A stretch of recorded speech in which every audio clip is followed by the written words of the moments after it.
السلام عليكم، اللهم صل وسلم وبارك على سيدنا محمد وعلى آله وصحبه أجمعين. ازيكم يا حبايب قلبي، عاملين ايه؟ النهاردة ان شاء الله يا بنات هنتكلم على نقطة مهمة جدا، وهي ازاي انسى حد حبيته، سواء طبعا كنتي بنت مراهقة او بنت ناضجة. انا عايزة اقولك ان النسيان ده شيء صعب جدا، و يعني خاصة لما تكوني بنت قلبك طاهر وبتدي مشاعرك كلها بحب وصدق، وبتتعلقي زيادة عن اللزوم، فبيكون النسيان صعب جدا. وعايزة اقولك النسيان ده من عند ربنا سبحانه وتعالى، لكن انا هقولك على كذا نقطة كده، والنقط دي يعني كمحاولة ليكي على النسيان. وطبعا انتي بتفوضي امرك لرب العالمين، ورب العالمين هو اللي قادر ان شاء الله ان هو ينسيكي الحب ده والمشاعر دي. قادر ان هو ينسيكي ويختار لك طبعا الطريق الصح، بس انتي اعزمي وخدي خطوة ايجابية تجاه نفسك، انك انتي خلاص قررتي من جواكي وعزمتي على انك تنسي الشخص ده. اول نقطة يا بنات وهي نقطة قطع العلاقات. قطع علاقتي بالشخص ده واعتبره ان هو مات. ايوه، اعتبريه ان هو مات. مات دي يعني مش هيرجع تاني. عمرك سمعت ان في حد مات وصحي من الموت ورجع تاني؟ لا. فلما بتعتبريه ان هو مات يعني انت كده خلاص مش هتفضلي قاعدة منتظرة وحتى ايدك على خدك ان الشخص ده يرجع لك، لكن انت خلاص كده خلاص عرفتي ان هو مات. فانا هبتدي بقى ان انا اعيش حياتي واتجوز او افكر في اي حد تاني واشوف اللي ربنا سبحانه وتعالى قدره ليا، هختاره وهرضى بيه. فاعتبرين هو مات. طيب تاني نقطة يا بنات وهي قطع العلاقة. قطع العلاقة ديت انا عايزة اقولك ان العلماء بيقولوا ان في دماغ الشخص كده زي اسلاك كده. الاسلاك دي بتذكرك بالشخص دوت. فلما بتفتكريه بتحسي بقمة السعادة. لما تتذكري مثلا شات ما بينكم، موقف ما بينكم، فبتحسي بقمة السعادة. بس قمة السعادة دي لما بتتصدم بالواقع ان الشخص ده خلاص تركني، فبعدها بحس بحزن شديد جدا وبحس بألم في قلبي. ربنا وحده هو اللي يعلم بالألم دوت قد ايه ان هو ألم صعب جدا. فانا عايزة اقولك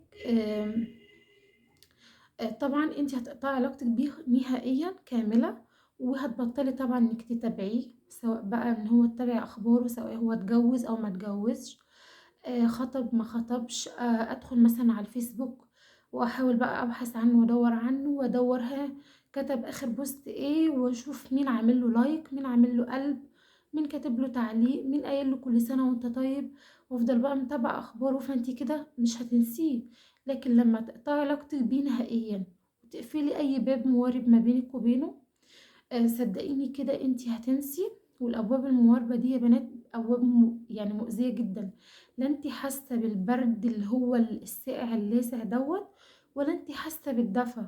انتي سايبة باب موارب ما بينك، فانتي زي ما بيقولوا كده لا طايلة سما ولا طايلة ارض. فاقفلي اي ابواب بينك وبينه واقطعي علاقتك نهائيا بيه. تالت نقطة يا بنات وهي نقطة ان انا اختار صديق في حياتي. اختار صديق افضفض معاه، احكي له، ارمي كل مشاعري، وزي ما كنت بفضفض مع الشخص ده افضفض مع اللي هو الشخص الصديق الجديد دوت في حياتي. افضفض معاه واحكي له. وانتي كده زي ما بيقولوا كده شايله جواكي هموم كتيره قوي، فلما بترميها على حد تاني ساعتها بتحسي بالراحه. جربي كده، بس جربي انك تدخلي كده حد في حياتك. وانا افضل وبجد يعني ما اختارش اي صديق غير القرآن. انك تصاحبي القرآن كل ما تتذكري الشخص ده، هاتي المصحف واقري فيه شوية كده وشوفي كلام ربنا، شوفي ربنا سبحانه وتعالى بيقولك ايه.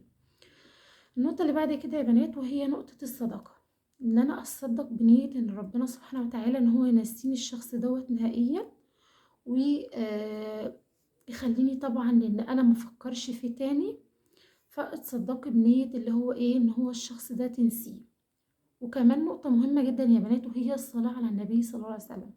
انتي طبعا وقتك اوقات بيبقى فيه وقت فراغ كبير جدا في حياتك، فالفراغ ده هو اللي بيخليك انك تفكري في الشخص ده. فانتي لما تشغلي وقت فراغ بالصلاة على النبي فاكيد هتنسي. فحاولي تشغلي وقتك بالصلاة على النبي او بانك تعملي حاجة مهمة في حياتك. تذاكري، تقري كتب، ايا كان الحاجة دي. المهم حاولي تشغلي نفسك وما تفكريش كتير وما تديش نفسك وما تخليش في حياتك وقت فراغ يعني كبير. النقطة اللي بعد كده يا بنات وهي نقطة اللي هي الدعاء والصلاة. كل ما تتذكري الشخص ده قومي صلي ركعتين بين ايدين رب العالمين، وارمي كل مشاعرك وهمومك بين ايدين ربنا، واحكيله واشكيله وقولي يا رب، يا رب توب عليا من الحب دوت يا رب. يا رب انا راضية يا رب اللي تكتبه عليا، انا راضية يا رب بالقضاء اللي انت كتبته عليا، بالطريق اللي انت اخترته لي يا رب. بس توب عليا يا رب من اي حب حرام في حياتي، توب عليا يا رب. ودايما اشكي لربنا واحكي لربك في سجدتين وفي ركعتين كده.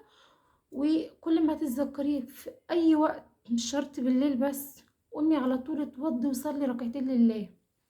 وان شاء الله ربنا يتوب علينا يا رب من اي حب حرام ومن اي تعلق باي حاجة حرام، ربنا يتوب علينا جميعا يا رب.